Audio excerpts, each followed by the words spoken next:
Fala pessoal, tudo bem com vocês? Aqui é o professor André Simões e nós vamos então agora para a nossa segunda aula, né? A segunda aula da nossa disciplina de tecnologias em construção. Pessoal, na primeira semana, né, nós vimos questões relacionadas aí às fundações, à locação de obra, então o início ali da nossa obra.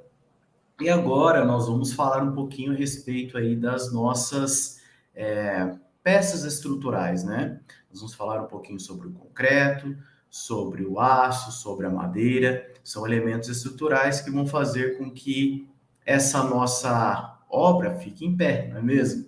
Então, sejam muito bem-vindos todos, tá? Então, essa aula, especificamente, nós estamos aqui gravando, tá? Por conta que eu vou estar, então, de licença nessa semana, então essa nossa semana dessas aulas telepresenciais também, a gente vai conversar um pouquinho, vai ficar com a professora Amanda, tá bem? E aí nós vamos nos falando ao longo das semanas, tá? Então esse é o primeiro recadinho, mas não deixe de deixar o seu comentário no chat, nós vamos estar verificando, se tiver alguma dúvida, nós vamos estar sanando aí ao longo da semana nas nossas aulas telepresenciais. Tudo bem? Esse é o nosso primeiro recado. O nosso segundo recado, ele vai então estar relacionado aí à nossa atividade um, tá? A atividade um, ela está aberta a partir de hoje, tá? Então, hoje abre a atividade um, então fiquem atentos. A atividade um, ela está relacionada à nossa primeira unidade, então dê uma olhadinha, nós temos um laudo, né, a respeito aí da sondagem pelo método SPT, uma atividade muito prática, muito importante para nós engenheiros aí, futuros engenheiros, ter então essa avaliação, uma avaliação de uma forma correta, tá bem? Então vamos começar a nossa aula. Deixa eu compartilhar aqui a minha tela e vamos lá. Certo. Deixa eu ver como é que nós estamos aqui. Ok. Então vamos lá, pessoal. Nós estamos aqui então na nossa disciplina Tecnologias da Construção. Deixa eu só organizar aqui melhor, colocar a nossa tela aqui, apresentar tela, janela, slides, ok. Tá certo, vamos lá então. Pessoal, então nós vamos para a nossa primeira aula, nossa segunda aula, melhor dizendo, estrutura das edificações, uma aula muito importante, tá? Pois nós vamos falar aí a respeito das estruturas, lembrando que, como eu comentei na primeira aula, né, nós falamos aí sobre fundações, e aí o importante nessa nossa disciplina é ter o conhecimento, né, dessas fundações. Nessa semana que passou, nós então fizemos uma atividade lá nas aulas telepresenciais a respeito então do conhecimento e como a gente vai fazer a escolha dessas nossas fundações, né? E aí agora nós vamos falar um pouquinho sobre as estruturas das edificações. Então nós vamos também ter um conhecimento a respeito dessas estruturas, o que é um concreto armado, né? Nós vamos falar um pouquinho sobre a execução dessas obras. E aí lembrando que depois, no quarto ano, nós já vamos então ter disciplinas que estão relacionadas ao dimensionamento dessas estruturas. Então, nós vamos ter aí disciplinas específicas para que possamos dimensionar. Então, a nossa ideia aqui dessa disciplina é ter um conhecimento amplo, né, uma abordagem ampla, e aí depois, nas próximas disciplinas, nós vamos então ter esse aspecto aí de nós vamos então fazer os dimensionamentos, tá? Os engenheiros eles têm então aprender a fazer os dimensionamentos por conta aí dos aspectos técnico-econômicos, não é mesmo? Então vamos lá. Bom, começando a nossa aula, eu sempre trago aquela frase, né? Então comentem aí se vocês estão gostando e comentem aí como está essa questão motivacional de vocês, se vocês estão muito animados com o curso, né? Se vocês estão aí com vontade de vencer e aí ter esse diploma, atuar como engenheiros civis, né, é sempre muito importante. Lembrando que este título ninguém vai tirar de vocês, não é mesmo? Então, é muito importante a gente ter essa força de vontade para chegar até o fim. E eu conto com vocês, vocês podem contar comigo sempre também, tá? Então, a frase de hoje é: comece pensando sobre isso. Sobre isso o quê? Né? Sobre o seu objetivo. Sonhe sobre isso, escreva, desenhe, faça acontecer, faça a sua própria história. Essa é a frase de hoje. Espero que vocês gostem dessa frase, espero que isso dê mais força de vontade para que possamos, então, ter essa alcance, né? Nós alcançarmos esse objetivo que é o nosso sonhado diploma de engenheiro civil, tá bom? Bom, então, para a gente começar a nossa aula, a gente vai falar um pouquinho a respeito aí das três principais estruturas, né?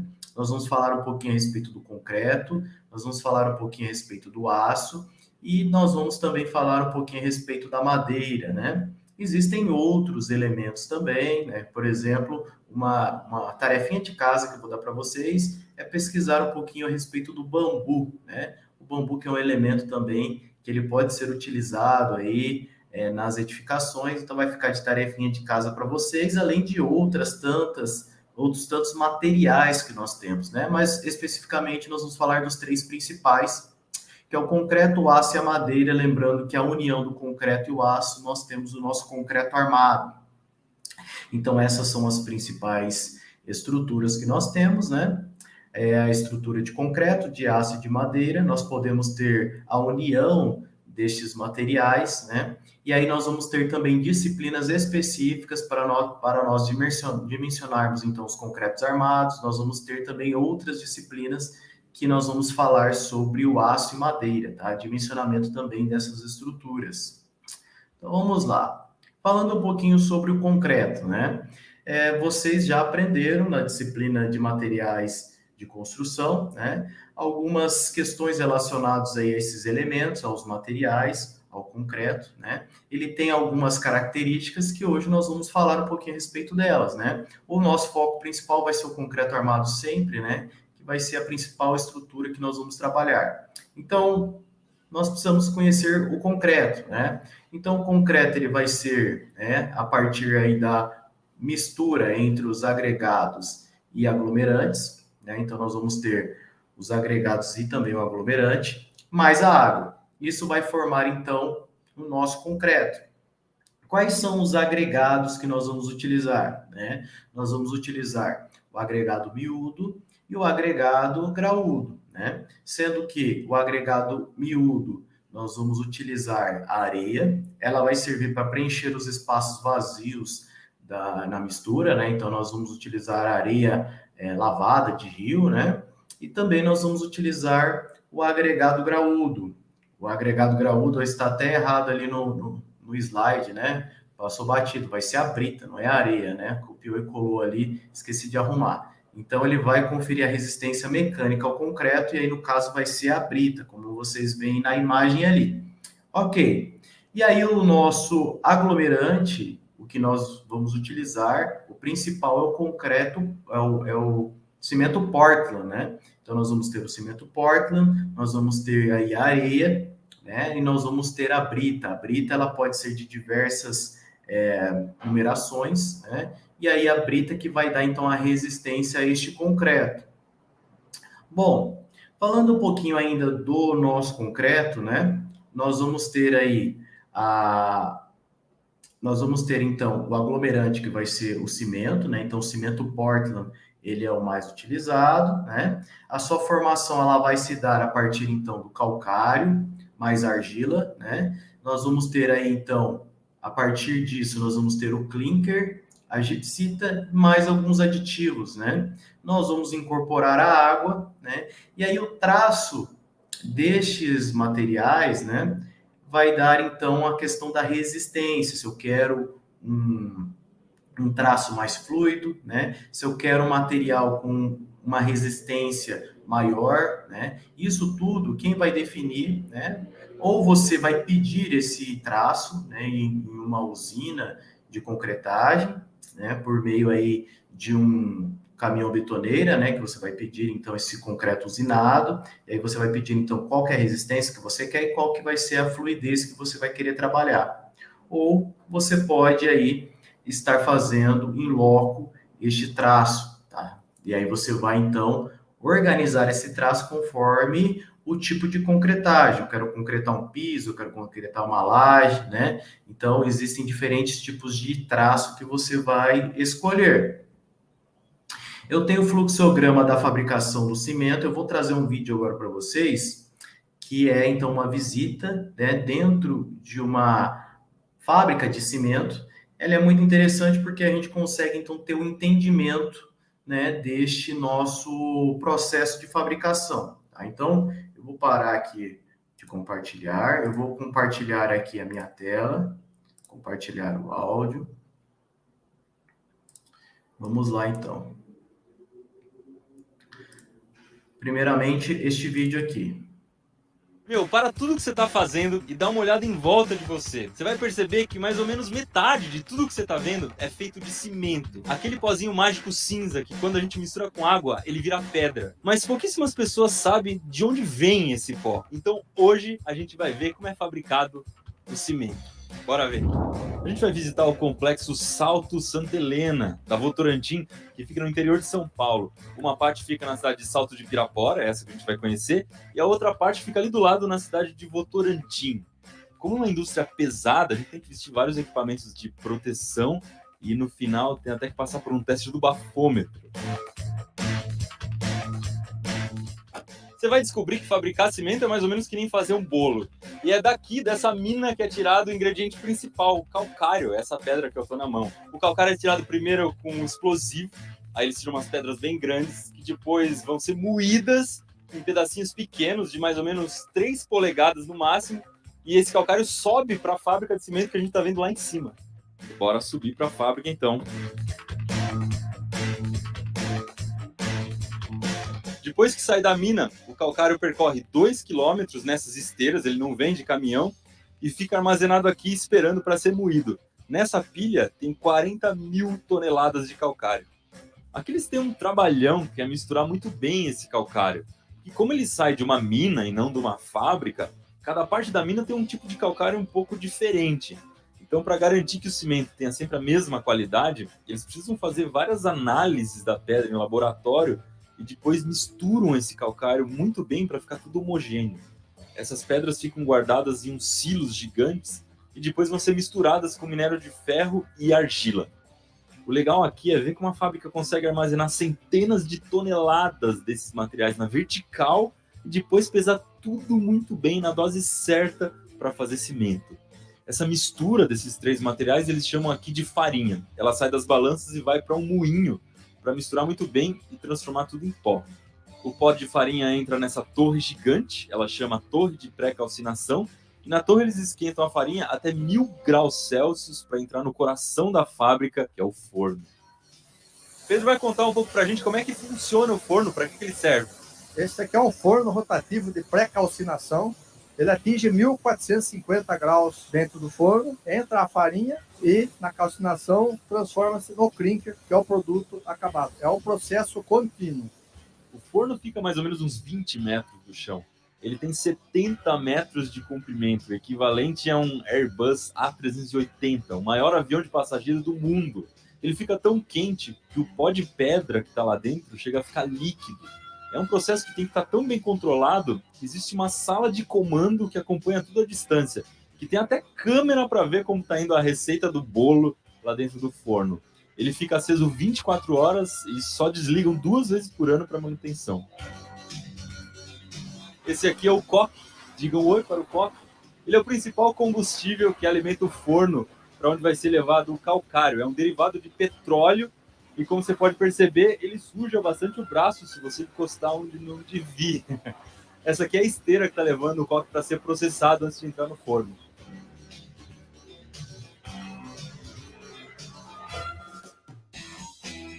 %10 do combustível usado no forno é isso aqui, pneu velho que está sendo reciclado. O mais bacana é que não sobra nada depois da queima, o que sobra é incorporado no cimento. Isso quer dizer que, além de ter o pneu rodando no seu carro, você tem pneu também na sua parede, você nem sabia. que sai do forno é um monte de pedrinhas que se chama clinker. Ele já é praticamente cimento. Se você colocasse água, ele já ia endurecer. Mas não serve para construção. Antes, ele tem que ser misturado com outros 3 ingredientes. O gesso, que serve para controlar o tempo de endurecimento do cimento. A escora, que é um reaproveitamento, uma reciclagem do que sobra dos fornos de fundição de minério de ferro. E também um pouco de calcário cru. Ele serve para usar menos clinker. E aí a gente tem um cimento mais sustentável, porque você vai usar menos o forno, e o cimento fica também um pouco mais barato. Tudo isso, mais uma vez, tem que ser muito bem misturado em um moinho. Dependendo da quantidade de cada ingrediente, vai sair um tipo de cimento diferente. Aqui no complexo da Votorantim, eles fazem 11 tipos de cimento. Uma coisa bacana desse moinho é que ele não precisa parar para ser abastecido. Ele vai sendo abastecido o tempo inteiro e do outro lado já vai saindo cimento pronto. Isso faz com que ele nunca pare.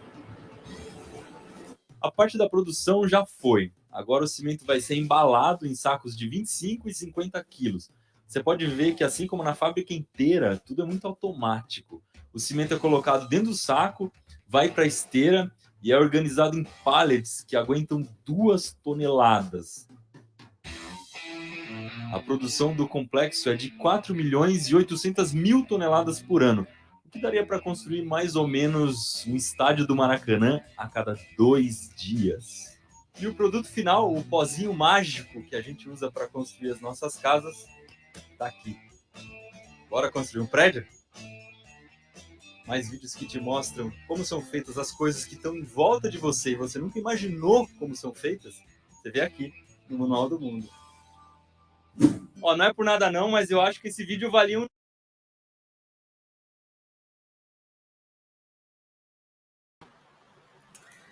E aí, pessoal, o que vocês acharam do vídeo? Muito legal, né? Dá para a gente ter um entendimento, então, de como funciona o processo de fabricação, né, do nosso cimento, que é tão utilizado, não é mesmo?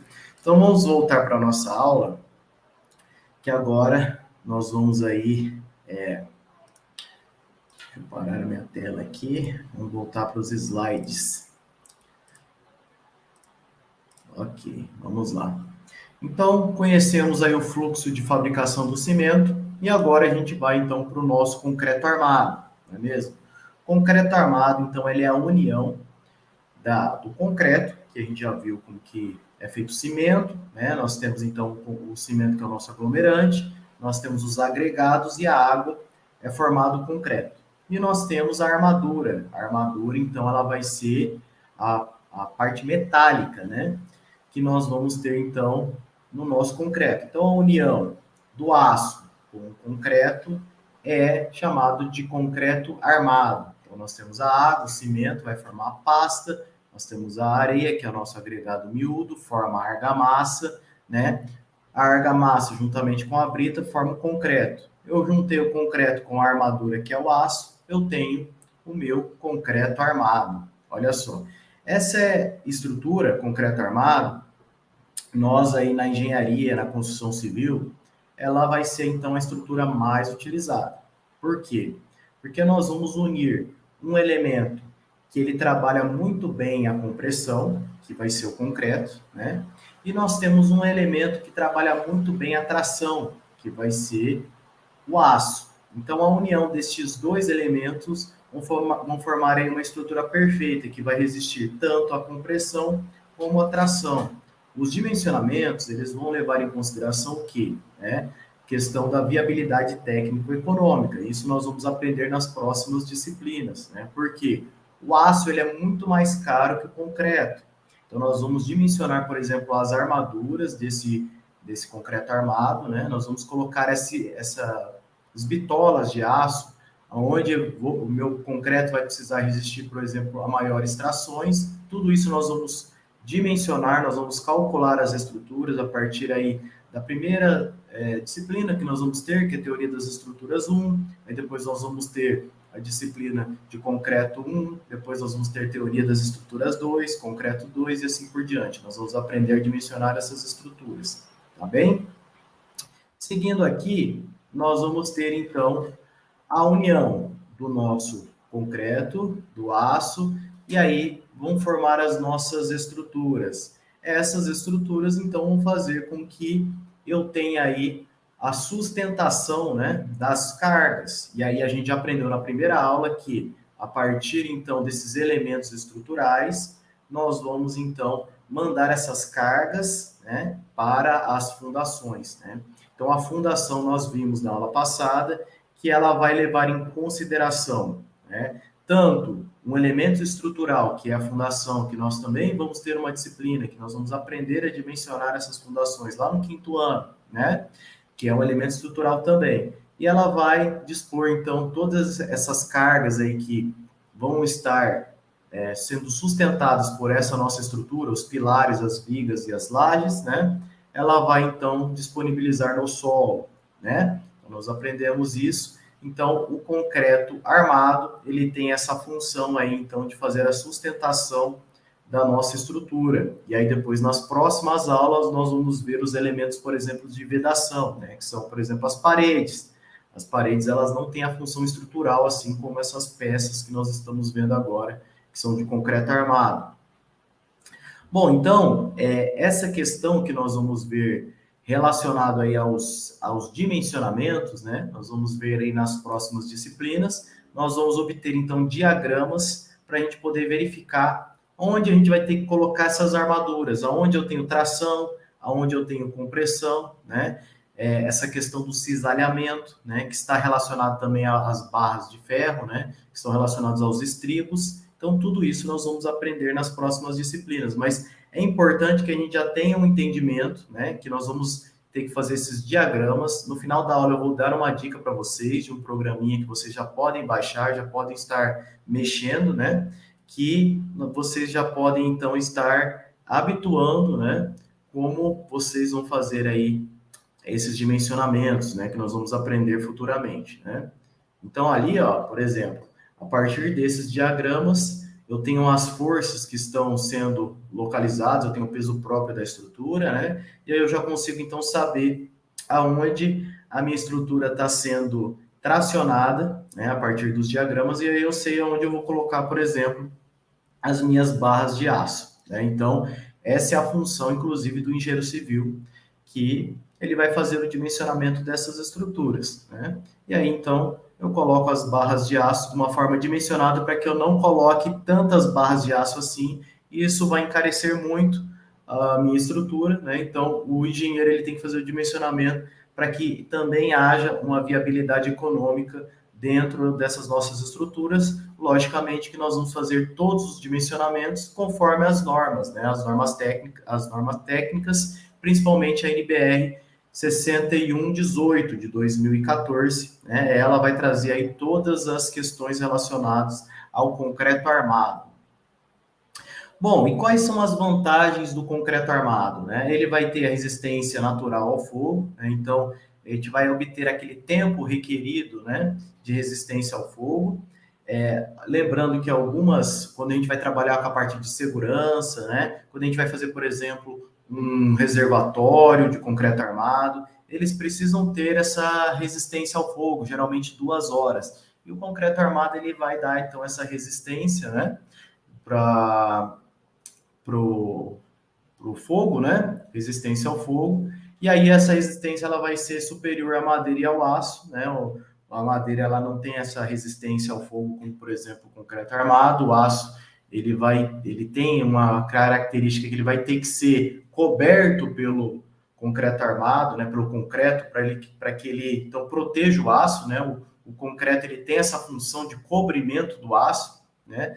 Eu tenho também uma vantagem que eu tenho resistência a choques e vibrações. A gente vai ver na execução, por exemplo, de uma estrutura metálica, a vibração ela pode causar problemas. Agora, já no concreto armado, o concreto ele protege a minha armadura, né? Então eu consigo ter aí uma resistência a choques e vibrações, lembrando que o concreto ele tem essa resistência à compressão, né? Ele tem uma boa impermeabilidade, né? O concreto armado ele tem uma boa impermeabilidade, apesar do concreto ele ser poroso, ele vai ter essa impermeabilidade e ele tem uma alta durabilidade, né? Então essa é uma dos critérios e dos requisitos por que a gente utiliza tanto essas estruturas aí de concreto armado. Olha só quantas vantagens nós temos, né? E ainda por cima o concreto ele vai baratear a minha estrutura, né? Porque se eu for utilizar, por exemplo, só estruturas de aço, por exemplo, né, eu vou ter um custo muito maior. Então, o concreto ele também dá essa viabilidade, porque o mais caro ali eu vou ter o meu cimento, né? Mas os agregados ele ainda são muito baratos, né? E eu consigo ter em grandes quantidades. Agora, eu tenho também desvantagens, né? Não é só de vantagens que nós vivemos aí na engenharia.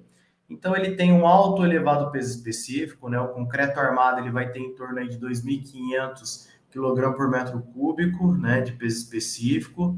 Ele vai ter aí, ele vai ser uma estrutura moldada em loco, né? Então, se eu for fazer essa moldagem em loco, né? Eu preciso aí de formas para poder fazer essa montagem e desmontagem. Essas formas, elas causam muitos resíduos, tem problemas relacionados à execução. Essas formas aí, elas podem estar fazendo com que eu tenha deformações, né? Eu preciso fazer também o adensamento correto desse meu concreto na minha armadura. Se eu não tiver o adensamento correto, vai causar problemas, que é o que a gente chama de bicheira, né? Que são aqueles espaços vazios que eu tenho, né? E eu também tenho questões relacionadas aí à fissuração, né? Então, a execução é o fato principal aí do meu concreto armado. Eu preciso ter uma boa execução para que eu não tenha problemas, né? O elevado peso específico, a gente não tem como mexer, porque o concreto ele tem esse peso específico, né? Muito alto. Agora, questões relacionadas à execução, a gente consegue ter esse controle mais adequado. Bom, e aí as propriedades, então, do concreto no estado fresco, nós temos a consistência, a trababilidade e a homogeneidade, né? Então, existem alguns ensaios que nós podemos fazer, né? O principal aí para verificar questões relacionadas à consistência é o nosso slump test, né? E aí a gente consegue, então, ter algumas propriedades do concreto no estado fresco, lembrando que o estado fresco é onde nós vamos trabalhar com esse concreto, né? Então, é aí que nós verificamos também, antes, qual que vai ser o traço que nós vamos escolher, não é mesmo? Porque se eu quero ter uma maior travabilidade neste meu concreto, eu tenho então que verificar o traço para que ele não tenha uma consistência tão alta, né? Para que ele tenha uma fluidez melhor, tá? Então essas são as propriedades. Agora, quando ele está no estado endurecido, né? Eu tenho alguns problemas que se eu não fizer, por exemplo, a cura, né, correta deste meu concreto, né? Então eu tenho variação de temperatura, né, questão relacionada à dilatação, eu tenho retração e eu tenho afluência, né? São questões que nós vamos aprender nas disciplinas de concreto e também nós vamos aprender nas disciplinas de patologia, né? Questões relacionadas aí a patologias que podem acontecer. Então eu preciso ter uma cura adequada desse meu concreto para que eu não tenha aí esses problemas, tá? Bom, então, seguindo aqui, nós temos a nossa NBR 6118. Ela vai falar a respeito aí, então, do concreto armado. Vou mostrar já para vocês como que é a carinha dela. Ela é uma norma que nós vamos trabalhar muito aí ao longo da engenharia, tá? Nas próximas disciplinas. Então, eu já gostaria que vocês dessem uma olhadinha. Essa vai ficar mais uma tarefa de casa para vocês, tá? Nós temos o cobrimento mínimo, que vai ser entre 2 e 5 centímetros. Esses valores eles vão estar relacionados à agressividade, né, do ambiente e também com o projeto. Lembrando que o concreto ele tem a função de cobrir a armadura e esse cobrimento, então, ele vai fazer com que eu proteja a minha armadura dos fatores externos. Quando eu tenho um ambiente que ele é muito agressivo, né, por exemplo, respingos de marés, né, eu tô no litoral, eu tenho cloretos, sulfetos ali na água, né? Isso pode fazer a corrosão da minha armadura, por exemplo, né? E aí, se a minha armadura corroer, eu vou ter problemas aí relacionados ao colapso estrutural da minha estrutura, né? Porque a armadura, ela precisa ter essa resistência à tração, e é o que vai segurar o nosso concreto ali. né? Lembrando que nenhuma estrutura de concreto armado, ela vai se romper de uma hora para outra, ela vai dar avisos, né? Então vai começar a fissurar, vai começar a aparecer aí rachaduras, né? E aí esse aviso é justamente o escoamento do nosso aço, né, da nossa armadura, que está então segurando ali o rompimento. Já o concreto, ele rompe de uma vez, né? Ele é muito duro. Então, o aço ele tem essa propriedade que ele é dúctil, né? Então ele vai escoar. Então o aço ele é extremamente importante. Se esse meu aço, se ele estiver exposto, ele vai então, ele não vai ter essa característica, vai perder as características dele de ductibilidade, e aí a gente vai ter então colapso estrutural sem esse aviso, e aí a gente vai ter muitos problemas relacionados aí às estruturas. Então, primeiramente, nós temos que ter essa proteção, esse cobrimento do nosso concreto, né? Então, o concreto armado, ele vai ter, então, essa função, né? E o concreto, ele tem essa função, então, de proteção da nossa armadura. E aí a gente vê uma imagem, né? De uma armadura aí exposta à oxidação, né? Então, se eu tenho ambientes, por exemplo, ambientes aí relacionados a saneamento básico, a esgotos, né? Que eu tenho aí sulfatos, eu tenho locais que estão aí industriais, ou locais que são próximos a marés, né, a mares, eu tenho aí que cobrir, tem um cobrimento maior dessa minha armadura para que ela não fique exposta a essa oxidação, tá bem? Eu vou mostrar para vocês rapidamente aqui a nossa, vamos lá, a nossa NBR, e aí vou mostrar para vocês a carinha dela aqui, vamos lá. A carinha dela é essa aqui, ó. Ela é a NBR 6118, tá? A última versão dela foi a de 2014, a última atualização. Ela se chama Projeto de Estruturas de Concreto. Qual que é o procedimento? Olha só o número de páginas dela. Ela tem apenas 256 páginas, então já vão imaginando o conteúdo que ela tem, a quantidade de conteúdo e a complexidade que nós temos relacionados a essa nossa NBR. Ela é de extrema importância. Então, ela vai trazer aqui no corpo dela várias informações, né? E aí nós vamos só mostrando para vocês a carinha dela, que ela vai trazer, então, inúmeras informações que nós vamos trabalhar a respeito. Ela traz questões relacionadas à armadura também, não é só o concreto, mas sim relacionadas ao concreto armado, diretrizes para durabilidade, como que eu faço a questão da vida útil, né? E aqui, ó, é aquilo que a gente estava vendo nos slides, a agressividade do meio ambiente, tem algumas tabelas que vão falar quais são as agressividades, de fraca a muito forte, né? Então, por exemplo, como eu comentei, agressividade muito forte, respingos de marés, industriais, né? E aí eu tenho um risco de deterioração na minha estrutura elevado. Então, o engenheiro ele tem que seguir as normas para que os dimensionamentos sejam feitos da melhor maneira possível, né?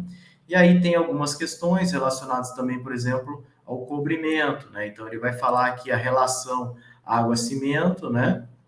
De acordo com a classe de agressividade também, né? Então, a classe de agressividade maior, eu vou ter uma relação menor, né? E assim por diante. Então, ela vai trazer questões relacionadas ao cobrimento nominal também, né? Geralmente, a gente utiliza esse cobrimento nominal de 10 milímetros, mas, dependendo da peça, né? A gente vai, então, aumentando esse cobrimento nominal pela questão da agressividade. Então, tudo isso, vocês vão dar uma olhadinha, vai ficar de tarefa de casa para vocês já começarem a olhar a carinha dessa norma. É uma norma de extrema importância que nós vamos utilizar aí nas próximas disciplinas, né? Lembrando, vocês não precisam decorar nada disso, a norma é consultiva, tá? Mas nós vamos estar sempre utilizando essas normas aí quando a gente for fazer os nossos dimensionamentos, beleza? Então, mais uma questão profissional que eu estou trazendo para vocês aqui. Vamos lá. Então, agora voltando para os nossos slides. Vamos lá. Ok. Então, nós temos aqui a execução das estruturas de concreto, né? Então, eu vou ter aí a mistura de concreto, ela pode ser de forma manual ou mecanizada. Manual, né? vou ter a areia, o cimento, mais a brita, mais a água, né? Eu vou fazer a mistura aqui normal, né? Eu vou fazer a mistura na argamaceira, né? E o nosso colaborador, ele vai fazer a mistura. Eu tenho a mecânica que ela pode ser em loco, ou seja, no local, né? Eu vou utilizar as betoneiras, né? Essa vai ser uma mistura mecânica. Ok, é o mesmo. Eu vou utilizar então água, brita, cimento, areia e água. Vou então fazer a minha mistura na betoneira. Ou eu posso utilizar o concreto já pronto, que é o concreto usinado. Esse concreto eu vou pedir então na concreteira, tá? Ele é fabricado por empresas especializadas. Eu, como engenheiro da obra, eu vou então pedir o traço que eu quero. Esse traço vai estar relacionado de acordo com o projeto que eu estou tendo na minha obra, né? Então, eu quero concretar uma laje, eu quero concretar um pilar, eu quero concretar uma viga, eu quero concretar uma base de fundação, ou eu quero concretar aí uma calçada, um piso, tudo depende do que você vai fazer, e aí o traço ele vai estar relacionado à peça que você quer concretar. Além disso, você também precisa verificar a questão da travabilidade, né? Lembrando que se você tiver um concreto com pouca água, ele vai ter uma maior resistência, só que ele também vai ser difícil de se trabalhar. E outra questão é a questão do adensamento do concreto. O concreto eu preciso tirar todos os vazios e da minha peça, eu vou utilizar vibradores, né? Para que esse concreto ele então se adense e ele fique então com um total cobertura da minha armadura e também no meio, né? E aí vai ficar uma tarefinha de casa para vocês pesquisarem a respeito do concreto autoadensável, tudo bem? Então fica a dica para vocês, concreto autoadensável, isso vocês vão pesquisar também, é uma novidade aí, né? Desde 2010 já tem norma para isso e está sendo utilizado aí aos poucos, cada vez mais, o concreto autoadensado, tá bom? Então já fica de tarefa para vocês aí pesquisarem sobre o concreto autoadensado. Bom, então, o transporte desse material, ele pode ser feito de carrinho, né, de mão, carriola, ou se for o concreto usinado, ele vai chegar no meu caminhão betoneira, né? A gente tem que tomar um pouquinho de cuidado com o tempo de pega, que é o tempo de endurecimento do concreto, né? Então, a gente tem um tempo para poder trabalhar com esse concreto, porque o concreto, à medida que eu coloco água nele, ele já começa as reações químicas, né? O concreto, ele tem a reação química exotérmica. Então, ele já vai liberando calor ali, eu vou perdendo calor. Então, eu tenho que tomar um pouquinho de cuidado que ele vai endurecendo. Então, eu tenho um tempo para poder trabalhar, né? E eu também não posso confundir a cura, porque a cura é quando eu já concretei, e aí o concreto ele já está endurecido, e eu vou fazer a cura para que ele possa, então, ter aí, chegar na resistência, né? E nós temos aí no concreto, geralmente, até os 28 dias, nós já conseguimos aí, em torno de 90% da resistência, né? Que ele vai adquirir. Então, a gente tem que fazer a cura desse concreto para evitar também aquelas fissurações que eu mostrei nas figuras anteriores ali, né? Porque a gente tem problemas relacionados à retração, porque ele vai perdendo muita água, e a gente então tem que fazer a cura desse concreto.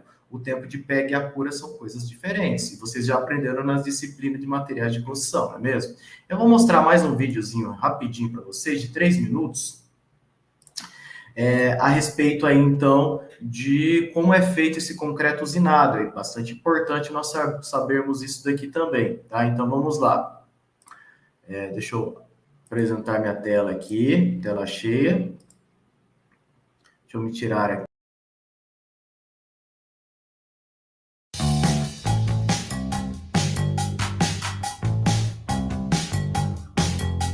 Ao cruzar com um caminhão betoneira como esse, você sabe que ali dentro tem concreto.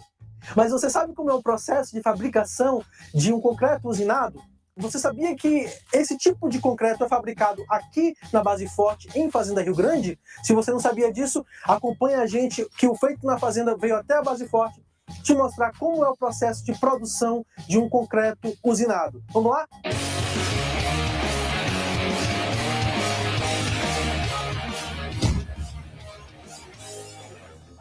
Aqui atrás nós temos basicamente as matérias-primas necessárias para a composição do concreto. Brita 1, brita 0, areia artificial, areia natural, cimento, água e aditivos. Esses elementos são juntados e misturados, cada um na sua medida específica para a composição dos diversos tipos de concreto.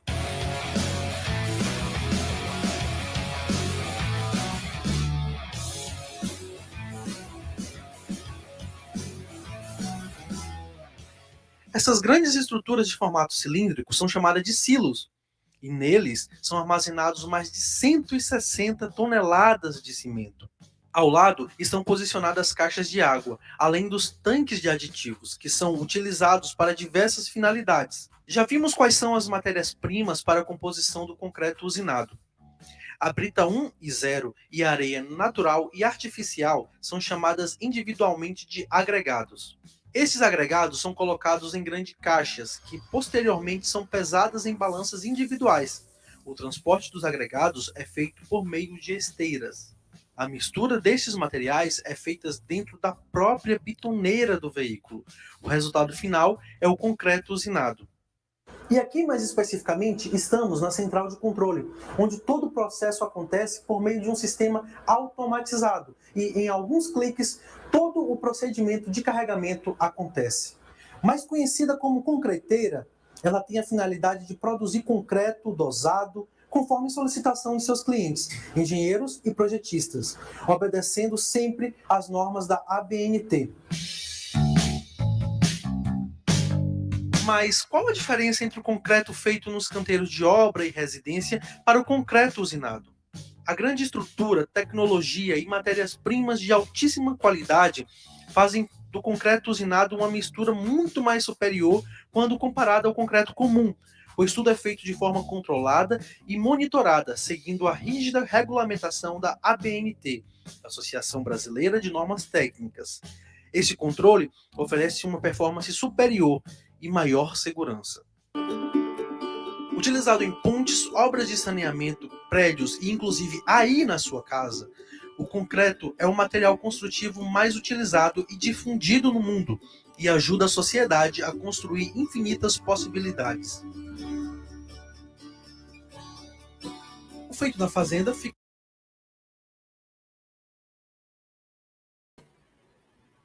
Legal, né? Então, a questão do nosso concreto, quando ele é um concreto usinado, né? A principal característica dele é o nosso controle de qualidade, né? Então, esse controle, ele é feito minuciosamente. Então, inclusive, quando a gente pede, por exemplo, um traço, e eles vão falar para você, ó, tantos megapascal de resistência, né? Você tem aí você tem como aí garantir, né, que essa resistência vai estar, você tem uma garantia que a concreteira vai te dar. Logicamente, chegando na obra, você vai recolher algumas amostras para você fazer o rompimento depois. Caso não ocorra a resistência, né, que a concreteira te forneceu, né, você pode aí entrar em contato e aí a responsabilidade não é sua, né? Então a concreteira ela vai assumir a responsabilidade em relação a essas questões de resistência, né? E também do traço, tá bom? Vamos seguindo aqui para nossa aula, então. Espero que vocês estejam gostando da aula, né? Pois a aula ela tem muitas questões que a gente está trazendo aqui, logicamente muitas questões superficiais, mas ela é de extrema importância aí para a carreira nossa de engenheiros civis. Então vamos lá. A questão da execução, como foi comentado, nós vamos utilizar moldes, né, que são as formas, né? Essas formas, elas vão então fazer a moldagem, então por isso que a gente chama de molde, que elas vão moldar então de acordo com o que a gente está trabalhando. Então eu quero moldar um pilar, eu quero moldar uma viga, eu quero moldar uma laje, né? Então a essa moldagem eu tenho as faces, né, dessa minha forma e eu tenho alguns tempos para poder fazer essa desforma para que esse concreto aí ele não fique deformado, não é mesmo? Então, primeira coisa, eu posso tirar as faces laterais após um tempo mínimo de desforma de 3 dias, né? Se eu for utilizar algumas escoras, né? Estou fazendo uma laje, vou fazer as escoras apenas com 7 dias, né? A gente tem que tomar um pouquinho de cuidado, em obras aí que a gente anda vendo, o pessoal não respeita essa questão, né? E aí depois vão ocorrer problemas estruturais, né? Então o pessoal tem muita pressa na obra, porém nós temos que respeitar esses tempos mínimos que estão relacionados aí à NBR, então a gente tem que seguir, né? As faces inferiores, né? São 14 dias, eu posso desformar tudo a partir do 21º dia, né? E aí a gente chegou no nosso 28º dia, que onde o nosso concreto, ele chegou na resistência aí de mais de 90%, né? Que é aos 28 dias. E aí, então, eu posso remover esses meus elementos, lembrando que quando eu tenho vigas ou arcos, né, com vãos muito grandes, eu tenho problemas relacionados à tração, né? Então, eu tenho que tomar um pouquinho de cuidado em relação à desforma, tá bom? Então, quais são as formas mais utilizadas? São as de madeira, eu posso ter metálicas ou plásticas, né? E hoje em dia, a gente tem até impressora 3D, então já fica mais uma tarefinha de casa para vocês. As impressoras 3D, né? Elas vieram aí no mercado, elas já estão sendo consolidadas. A princípio, a impressora 3D, ela veio para fazer essas formas, né? Esses moldes, para fazer essa concretagem de peças estruturais, né? Mas hoje a gente já sabe que essas nossas tecnologias, que nós vamos conversar um pouquinho a respeito disso na nossa 9ª aula, tá? Elas já vieram aí, a gente já tem prédios, já tem construções apenas com as nossas impressoras 3D. Mas, a princípio, as impressoras 3D, elas vieram aí para fazer essas formas, para a gente não precisar aí ter problemas relacionados a desforma, a problemas de execução, e também a gente tem um material mais sustentável, né? Porque a gente gera muito resíduo com essas formas. Seguindo aqui, na concretagem elas podem ocorrer normalmente, né, em casas, por exemplo, né, obras pequenas, utilizando carriola. Então eu vou fazer a locomoção desse meu concreto por carriola.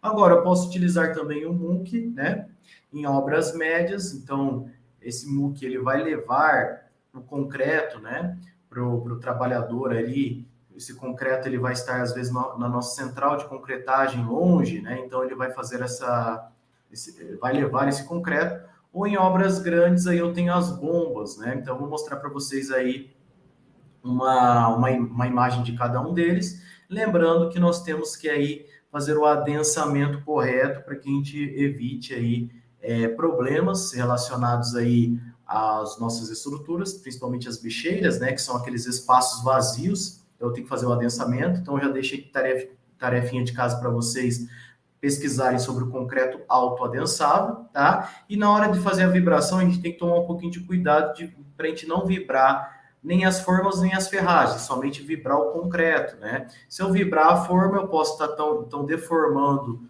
a minha peça estrutural, e se eu vibrar a ferragem, essa ferragem ela pode sair aí, ela pode se deslocar e ela pode perder então a característica dela na hora da montagem. Então aqui, né, levando normalmente aí na obra pela carriola, eu tenho aí um muque, né, levando aí então concreto, né, para um local, por exemplo, ali levando na laje, né? E aqui eu tenho então concreto sendo bombeado. Esse daqui geralmente então ele vai estar relacionado a obras grandes, né? Eu tenho que tomar um pouquinho de cuidado em relação à cura, eu tenho que sempre manter úmido, né? Principalmente em dias quentes, porque o concreto, como ele tem essa característica exotérmica, ele vai perder muito calor, então eu tenho que sempre estar levando em consideração a cura para evitar fissuras, né? Para que ele também chegue na resistência correta. Então ele vai ganhar resistência a partir dessa cura, então eu tenho que estar sempre molhando esse meu concreto, né? Principalmente quando eu tenho áreas grandes, lajes, né? Eu tenho que prevenir a perda de umidade, então fazendo cobrimentos com lonas, né? Para evitar a evaporação. Tem alguns testes que nós vamos fazer para verificar aí a consistência e também a resistência do meu concreto, que é o slump test. Isso vocês viram lá na disciplina de materiais de construção, né? E aí o slump test ele vai verificar a consistência desse meu concreto. E eu também tenho o teste de resistência à compressão axial. Eu vou fazer os moldes dos meus corpos de prova e depois eu vou aí fazer o rompimento deles para verificar se a resistência está de acordo com aquilo que eu tinha estipulado no meu traço, tá? E isso eu vou fazer também tanto moldando em loco, como pedindo aí esse concreto pelas usinas aí, tá bom? Inclusive, nessa semana aí, quando a gente vai ter as nossas aulas telepresenciais, nós vamos aí, então, fazer um exercício a respeito desse rompimento aí dos corpos de prova. Bom, então, falando um pouquinho agora a respeito das estruturas de aço, né? As estruturas de aço, ela tem, então, essa característica de ductibilidade, então ela vai escoar, né? Ela tem essa questão, quanto mais acrescentar tensão nele, ele vai escoando, né? Ele vai aumentando a resistência. Porém, eu tenho algumas questões relacionadas ao carbono, né? Eu tenho aços com maiores ou menores quantidades de carbono, e quando eu acrescento carbono, quando eu tenho, por exemplo, o aço carbono, ele tem uma resistência muito maior. Porém, ele vai perdendo essa característica de escoamento, ele vai se tornando um material mais frágil. Então, na hora que ele rompe de uma vez. Ele não tem essa característica que o aço convencional com menor teor de carbono ele tem, né? Então, a gente tem que tomar um pouquinho de cuidado em relação a essa questão do aço. Isso vocês aprenderam também na disciplina de materiais de construção, né? Então, o carbono ele aumenta a resistência à tração, só que ele diminui essa questão dessa característica do meu escoamento, né? Então, eu tenho essa característica, né, do aço, que vai me dar, então, uma maior resistência e durabilidade das minhas edificações. E relacionado à execução do aço, né?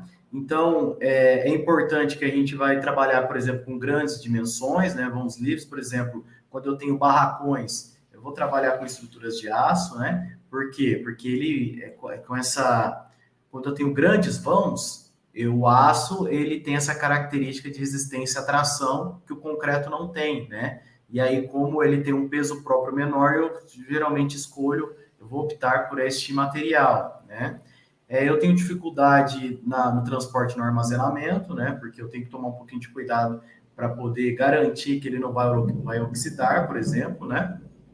Em sua produção, a variação dimensional ele deve ser em milímetros, então os projetistas aí de estruturas de aço, vocês vão aprender a dimensionar essas estruturas, a gente vai ver que existem vários coeficientes aí que a norma de aço ela nos dá, né? São geralmente aí coeficientes e cálculos muito complexos, tá?